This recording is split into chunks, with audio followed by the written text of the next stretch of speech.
ఇట్రండి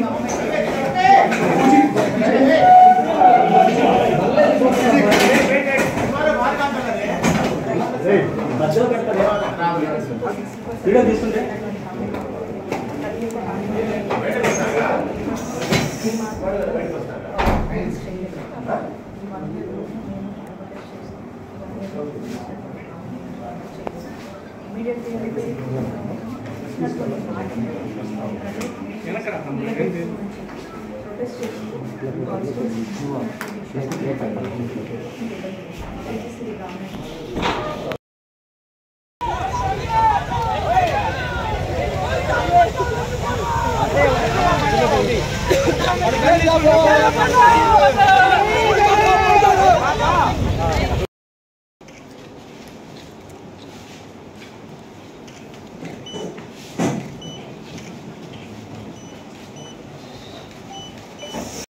చంద్రబాబు నాయుడు గారు ఏవైతే ఎన్నికల ముందు అనేక మోసపు హామీలు ఇచ్చారు,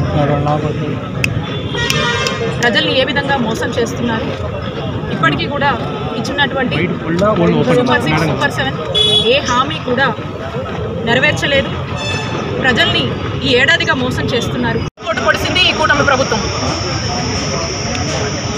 పెన్షన్స్ అంటూ పెన్షన్స్ని ఏమాత్రం కూడా ట్రాన్స్పరెంట్గా ఇవ్వకుండా అవ్వదాతలకు వెన్నుపోటు పొడుస్తుంది ఈ కూటమి ప్రభుత్వం. పెన్షన్స్ ఇవ్వకుండా యువతకు ఈరోజు వెన్నుపోటు పొడిసింది ఈ కూటమి ప్రభుత్వం. ఈరోజు ఏ రంగంలో చూసుకున్నా, ఏ సెక్టార్లో చూసుకున్నా, ఎవరిని చూసుకున్నా అందరినీ కూడా గత ఏడాది పాటుగా వెన్నుపోటు పొడుస్తూనే మోసం చేస్తూనే ప్రజలకి ఏమీ కూడా చేయకుండా ఈరోజు ప్రజల్ని మోసం చేస్తున్నటువంటి ప్రభుత్వంగా ముద్రేసుకుంది ఈ కూటమి ప్రభుత్వం, చంద్రబాబు నాయుడు గారి నాయకత్వం. మీ అందరికీ కూడా తెలుసు, ఈ ఏడాదిగా మనం ఏమైనా మాట్లాడుకునేది ఉందంటే ఈరోజు సామాన్య ప్రజలు కావచ్చు, వైఎస్ఆర్ కాంగ్రెస్ పార్టీకి సంబంధించిన వాళ్ళు ఓవరాల్గా న్యూట్రల్గా, ఎడ్యుకేటెడ్గా, ఇంటెలెక్చువల్స్ కావచ్చు, ఎవరు చూసినా కూడా ఈరోజు స్పష్టమవుతుంది, అర్థమవుతుంది. ఏడాది పాలనలో ఏంటంటే చాలా అద్భుతంగా అక్రమ కేసులు, ఇల్లీగల్ అరెస్టులు, ఇల్లీగల్గా వాళ్ళ మీద ఒక నేరేటివ్ డెవలప్ చేసి కేసులు పెట్టి ఈరోజు జైళ్ళకి ఇడుస్తూ రెడ్ బుక్ రాజ్యం ఈ రాష్ట్రంలో కొనసాగుతుంది. రెడ్ బుక్ పాలన ఈ రాష్ట్రంలో ఇంప్లిమెంటేషన్లో ఉంది. రెడ్ బుక్ రాజ్యాంగం కొనసాగుతుంది కూటమి ప్రభుత్వం వచ్చిన దగ్గర నుంచి అని ప్రతి ఒక్కరు కూడా స్పష్టంగా చెప్పేటువంటి పరిస్థితి. కాబట్టి నేను చెప్తా ఉన్నా, ఏదైతే ఒక కొత్త కల్చర్కి తెర తీశారు, ఒక కొత్త కల్చర్కి ఏదైతే ఒక ఫౌండేషన్స్ కూటమి ప్రభుత్వంలో వేస్తూ ఉన్నారో ఆ యొక్క ఫౌండేషన్స్ తిరిగి ఖచ్చితంగా ఏదో ఒక రోజు మిమ్మల్ని దహించే వరకు కూడా వచ్చేటువంటి ప్రమాదం ఉందని గుర్తుపెట్టుకొని కూటమి ప్రభుత్వంలో ఉన్నటువంటి నాయకులు ఒక ఆలోచన మర్చిపోకుండా మీ యొక్క పరిపాలన ప్రజలకు ఇవ్వాలని చెప్పి మీకు గుర్తు చేస్తూ ఉన్నాము. ప్రజలు ప్రతి ఒక్కటి గమనిస్తున్నారు. ప్రతి ఒక్క విషయంలో కూడా వాళ్ళకు జరిగినటువంటి మోసాల గురించి ఒక చర్చ అనేది ప్రజల్లో స్టార్ట్ అయింది. ఖచ్చితంగా ఈ చర్చ అనేది ఎప్పుడుకో అప్పటికి ఇది రోడ్ ఎక్కి ఎక్స్పోజ్ అయ్యేటువంటి అవకాశం ఉంది. దాని తర్వాత దాని యొక్క పరిణామాలు కూడా అంతకు అంతే ఉంటాయి. కాబట్టి మీ అందరూ కూడా ప్రజలకు మేలు చేసే దాని మీద మీరు ఇచ్చినటువంటి అబద్ధపు హామీలు, మీరు చెప్పినటువంటి మేనిఫెస్టో, మా నాయకుడు జగన్మోహన్ రెడ్డి గారి పిలుపు మేరకు వెన్నుపోటు దినమని చెప్పి పెద్ద ఎత్తున కూడా ఈ నిరసన కార్యక్రమాన్ని తెలియజేసుకుంటూ ఒక బిట్రేయల్ డేగా వెన్నుపోటు దినం అని చెప్పి ప్రతి నియోజకవర్గంలో కూడా కూటమి ప్రభుత్వాన్ని ప్రొటెస్ట్ చేస్తూ ఇచ్చినటువంటి హామీలని మాటల మీద నిలబడి ప్రజలకు న్యాయం చేయమని క్వశ్చన్ చేస్తూ ఈరోజు చిలుకూరుపేట నియోజకవర్గంలో కూడా పెద్ద ఎత్తున ఈ కార్యక్రమాన్ని చేపట్టడం జరిగింది. మరి మీరందరూ కూడా చూశారు, ఇంత పెద్ద ఎత్తున అందరూ కూడా వైఎస్ఆర్ కాంగ్రెస్ పార్టీ సంబంధించినటువంటి ప్రతి ఒక్కరూ కూడా ఈరోజు రోడ్డెక్కి ఎంతోమంది న్యూట్రల్స్ కూడా వాళ్ళ యొక్క ఇంట్రెస్ట్ని, వాళ్ళ యొక్క ప్రోత్సాహాన్ని, అట్ ది సేమ్ టైం వాళ్ళ యొక్క మద్దతును కూడా తెలిపినటువంటి విషయం మీరు చూస్తూ ఉన్నారు. కాబట్టి ఇంత పెద్ద ఎత్తున కూడా ఈరోజు సక్సెస్ఫుల్ అయ్యిందంటే కారణం ఒకసారి ఆలోచన చేయండి. ఏదైతే సూపర్ 6, సూపర్ 7 అన్నారో ఏడాది పాలనలోనే సూపర్ 6 డక్అవుట్ అయింది. ఏడాది పాలనలోనే సూపర్ 6 సింగిల్ రన్స్ కూడా తీయట్లేదు. ఏడాది పాలనలోనే కూటమి ప్రభుత్వం జనాల్లో ఫేడ్ అవుట్ అయిందని చెప్పి స్పష్టంగా అర్థమవుతుంది.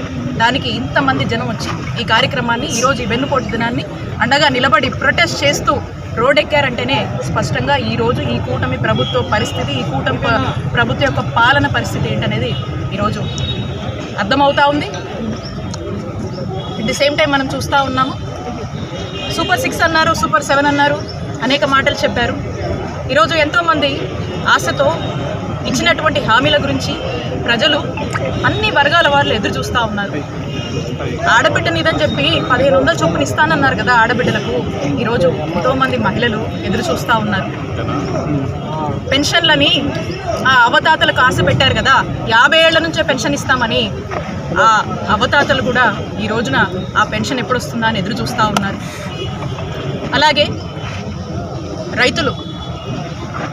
రైతులకు ఎంతోమంది రైతులు ఈ రోజున రోడ్డెక్కి సరైన గిట్టుబాటు ధర లేదు, కనీసం మాకు గిట్టుబాటు ధర ఇవ్వండి, మీరు చెప్పిన మాట మీద నిలబడకపోయినా అది వేరే విషయం, మాకు గిట్టుబాటు ధర నాకు కల్పించండి, మా పొట్ట కొట్టొద్దని చెప్పి ఈరోజు రైతులు రోడ్డెక్కి కూటమి ప్రభుత్వాన్ని ప్రశ్నిస్తున్నటువంటి పరిస్థితి. ఆ రైతుల ఏడుపులు ఎందుకు ప్రభుత్వానికి పట్టట్లేవు అని చెప్పి మేము ప్రశ్నిస్తూ ఉన్నాము.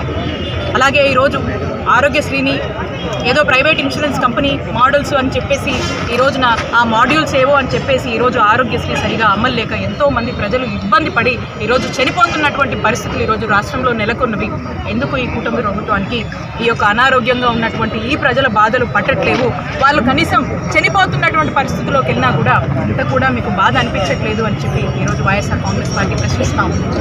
అలాగే ఎవరిని చూసుకున్నా నిరుద్యోగ భృతి అని చెప్పి మాట్లాడారే, నిరుద్యోగ భృతి గురించి మరి ఎంతోమంది యువత ఆశతో ఎదురు చూస్తూ ఉన్నారు నిరుద్యోగ భృతి ఎప్పుడు వస్తుందని చెప్పి. ఈ యువత కూడా ఈరోజు ఈ అన్ఎంప్లాయ్మెంట్ వల్ల ఈ నిరుద్యోగ భృతి లాంటి ఏదన్నా సపోర్ట్స్ గవర్నమెంట్ నుంచి వస్తాయని చెప్పి ఎదురు చూసి ఎంతోమంది యువత యొక్క ఆశల్ని కూడా మీరు డిగ్రేడ్ చేస్తున్నారు అనేటువంటి విషయాన్ని ఈరోజు వైఎస్ఆర్ కాంగ్రెస్ పార్టీ ప్రశ్నిస్తూ ఉంది. కాబట్టి ఏ అంశంగా మనం చూసుకున్నాం, ఈరోజు మనం చూసినట్టయితే పెన్షన్స్ గురించి ఈరోజు ఛాలెంజ్ చేస్తాం వైఎస్ఆర్ కాంగ్రెస్ పార్టీ తరఫున. పెన్షన్స్ మేము చాలా ట్రాన్స్పరెంట్గా ప్రతి ఊరిలో, ప్రతి వార్డులో, ప్రతి నియోజకవర్గంలో, రాష్ట్ర వ్యాప్తంగా కూడా అర్హులైనటువంటి ప్రతి ఒక్కరికి కూడా పెద్ద ఎత్తున పెన్షన్స్ అందజేసి ఏ అవ్వాతాత కూడా ఇబ్బంది పడకుండా, ఒకవేళ ఏదైనా ఇబ్బంది వచ్చినా కూడా స్పందన అని జగనన్నకు చెబుతామనేటువంటి కార్యక్రమాలు పెట్టి అందులో గ్రీవెన్సెస్ పెట్టుకునేటువంటి ఒక సదుపాయం కలిగించి వాళ్ళందరికీ కూడా పెన్షన్స్ ఇక్కడ ఇబ్బంది లేకుండా అందేటువంటి ఒక గొప్ప కార్యక్రమాన్ని జగనన్న ప్రభుత్వం చేపట్టింది. ఈ రోజున మేము ఛాలెంజ్ చేస్తూ ఉన్నాం ఏంటంటే, మీరు రెడీయా, మీరు వస్తారా, ఏ గ్రామంలో ఎన్ని పెన్షన్స్ పోయినాయి చూద్దాం రండి, మీరు ఒక ఎంక్వైరీ చేయండి, ఎన్ని పెన్షన్స్ ఏ గ్రామంలో పోయాయి అనేటువంటి విషయం మనకు స్పష్టంగా అర్థమవుతూ ఉంది. ఏది కూడా పట్టించుకోకుండా అన్నీ కూడా గాలికి వదిలేసి ప్రజల్ని మరలా మోసం చేస్తూ ఈ యొక్క ఏడాది పాలన కొనసాగింది అని చెప్తా ఉన్నాం. ఇక ఏంటయ్యా జరిగింది అంటే, మనం చూసినట్టయితే మొట్టమొదటి నుంచి కనుక మనం చూసినట్టయితే ఆడబిడ్డల నిధి పేరుతో మహిళలకు వెన్నుపోటు పొడిసింది కూటమి ప్రభుత్వం. రైతన్నలకు రైతు భరోసా లేకుండా, గిట్టుబాటు ధర లేకుండా ఈరోజు రైతన్నలకు వెన్నుపోటు పొడిసింది ఈ కూటమి ప్రభుత్వం. ఈరోజు ఆరోగ్యశ్రీ అమలు లేకుండా అరకొరగా ఎక్కడెక్కడో అంతో ఇంతో ఏమాత్రం ఏదో కొద్దిపాటుగా చూసి ఇక ఆరోగ్యశ్రీని ఏమాత్రం కూడా పట్టించుకోకుండా ఎంతో